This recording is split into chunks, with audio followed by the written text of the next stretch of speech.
जुन्या शहरामध्ये इथे आम्ही जितेंद्र आव्हाडबद्दल कंप्लेंट करायला आलो, कारण की नाशिकमध्ये त्यांचं जे अधिवेशन चालू आहे शिर्डीमध्ये, तिथे राष्ट्रवादीचे नेते जितेंद्र आव्हाड यांनी मर्यादा पुरुषोत्तम राम भगवान यांच्याबद्दल जे त्यांनी अशब्द वापरला त्याचा आम्ही निषेध करतो। आणि त्याच्यामुळे आपले जे हिंदू बांधव आहेत त्यांची भावना दुखलेली आहे, कारण की या देशाचे आराध्य प्रभू राम हे आहेत आणि त्यांनी जे शब्द त्यांनी वापरलं की ते शाकाहारी नव्हते, ते मांसाहारी होते। तर जितेंद्र आव्हाड साहेबांचं डोके फिरलेलं आहेत का?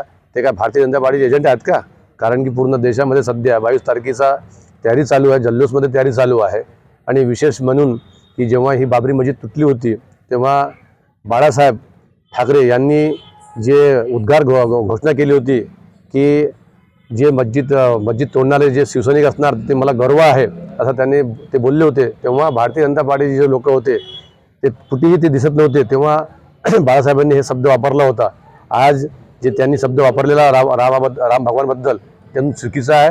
आणि मी शरद पवार साहेबांना विनंती करतो की मला असं वाटते की भाजपचे एजंट आहेत आणि हे फक्त आपला काम दाखवासाठीच आपल्यासोबत आहेत। माझी विनंती आहे की यांचं तोंड बंद करा किंवा यांना पक्षातून बाहेर करा। त्यासाठी तुम्ही काय केलं? आज जुन्या शहरामध्ये आम्ही कंप्लेंट दिलेली आहे की जितेंद्र आव्हाड साहेब यांच्या विरुद्ध कंप्लेंट दाखल करा, कारण की त्यांनी अनेक वेळा असे शब्द वापरलेले आहेत ज्याच्यामुळे हिंदू लोकांचा भावना दुखलेली आहे।